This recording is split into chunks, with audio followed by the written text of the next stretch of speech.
All right, we are back with a brand new school year, and this time we're kicking it off with some Social Studies 20. So, today, what we're talking about is we want to know how we can define a nation. And that's going to be trickier than you think it is. It sounds easy, but it's not.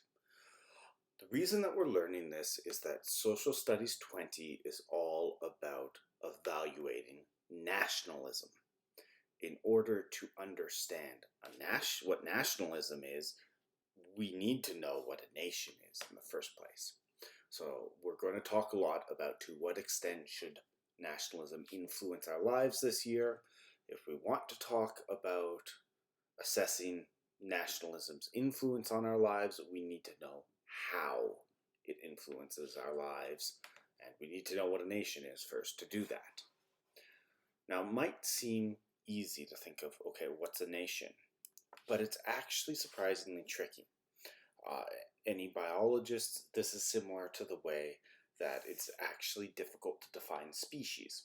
We know what a species is when we see it. We can usually identify it very well, but actually coming up with a definition that defines all of the things we count as separate species is tricky. Same thing with nations. We know nations when we see them. Nations are diverse, though. There's lots of different ways that a nation can exist. So it can be hard to come up with a definition that encompasses all of that. Let me show you an example. Here I have two definitions of a nation. First definition, nations and customs. Sounds like a great definition, and it is. But I also have a second definition here. A territorial division containing a body of people of one or more nationalities and usually characterized by a relatively large size and independent status. Also a good definition of a nation. But these two definitions of nations don't necessarily overlap with each other. The first definition focuses more on shared characteristics between a group of people. The second definition focuses more on territorial boundaries and political divisions between different groups that have similar bureaucracies. They don't exclude each other, but they also don't really overlap with each other. We can define nations in both ways, and both would be correct. So how do we deal with this in social studies? Well, the way we deal with this is by taking a very simple and very broad definition of a nation. A nation is a unified group of people. Now, that is extremely broad. That leaves lots of space for interpretation. And sometimes that will catch things that people will debate about whether or not they're actually a nation. But that is where social studies is interesting. So what are some ways that we can try and pick out some characteristics so we know which groups of unified people count as a nation, or which ones could we count as a nation? Because it's not always cut and dry here. It's not always a black and white true false answer. We can get differences of opinion. Well, a nation can be a representative of a people.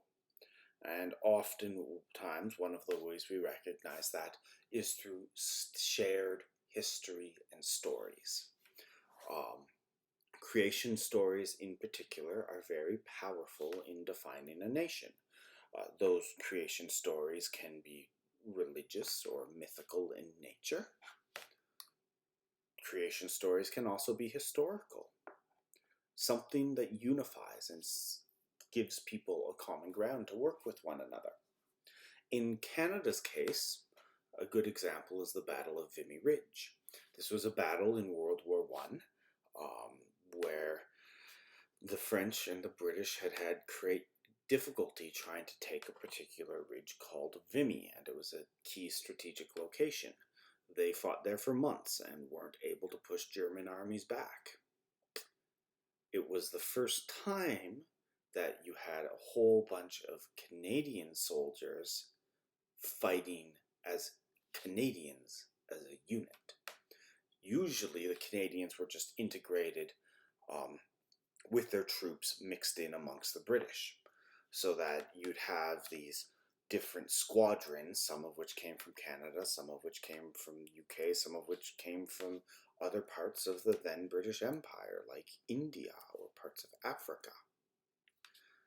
But Vimy Ridge was different because at Vimy, the Canadian units fought together, not under a British commander, but under a Canadian one, and it was only Canadians. And they were able to take the ridge. They won the battle. And that became a moment that ever since has solidified Canada as more than just a country, but as a nation. Oh, but I just distinguished between country and nation. So what are we talking about there?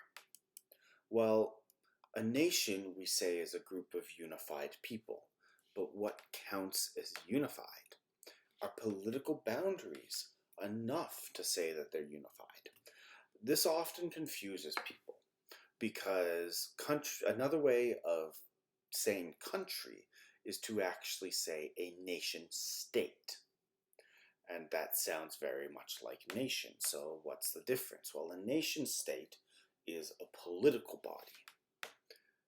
The nation, though, is more than just that. It's unified together, we've said. It's a group of unified people. Nation is also a much older word.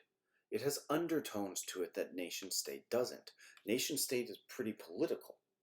But nation, well, that could refer to a group of people or an ethnicity, some sort of common shared origin. So, should we count Canada as a nation? Are we united by our history and ideals? Or are we just a nation state where people live and share common laws together? You could make arguments either way. We also can consider nations in terms of patriotism. And this would be one of those things that might help distinguish between a nation or a nation state. Do people feel pride when something happens that's good for their nation on the international stage? If a country does well in the Olympics, is there pride in that country? That patriotism is love of country and having a vested interest in its well-being. And that can be something that unifies people together, makes them into a nation, more than just a political body. They have something in common, the things that give them pride. But as well, there can also be things that drive wedges in that pride. But at the same time, think about it. Can you love a nation and criticize it too? Is the criticism an act of disliking the nation? Or is it an act of wanting the nation to improve and be a better place for people? We can also think in terms of national affiliation, or a national collective, a group of people acting as a nation. And we can have that at multiple different levels as well. You could have a national affiliation that is global, looking in terms of all countries and trying to do the best for everyone. And you can think of this in terms of supporting teams at the Olympics too. Will you cheer for someone because they're the most talented person and you want them to be able to show their talent, or you believe they're the most talented person? Or will you support athletes at a national level, representatives of your greater nation? Will you support them at a regional level, a much smaller nation, your province, your territory, your region, your state? Or will you even go down to the local level, people from your town or your city? So, stereotypical analogy, but it's kind of like those Russian nesting dolls. You can have nations within nations, there's also a line where they stop being nations. Are two cities that are part of the same province really separate nations, even if they're a little bit different, cheer for different sports teams? Does that mean that those differences are greater than the things that unify them together?